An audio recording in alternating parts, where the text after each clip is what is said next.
हा, आता जो हातातला तिळगुळ आहे तो काय करायचा, आपल्या शेजारी जी मित्र मैत्रीण आहे त्यांना खाऊ घालायचा आणि सगळ्यांना म्हणायचं, मोठ्याने म्हणायचं तिळगुळ घ्या, तुम्ही म्हणायचं गोड गोड बोला म्हणायचं. आता हा चला खाऊ घाला आपल्या शेजारच्यांना.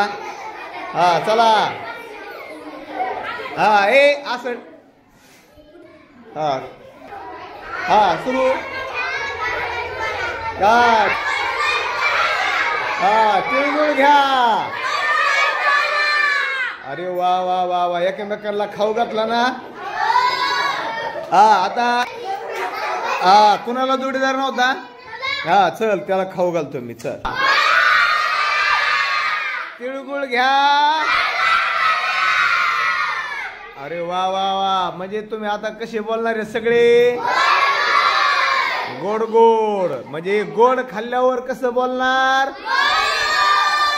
अरे वा वा, आता सगळे हुशार झाले तुम्ही.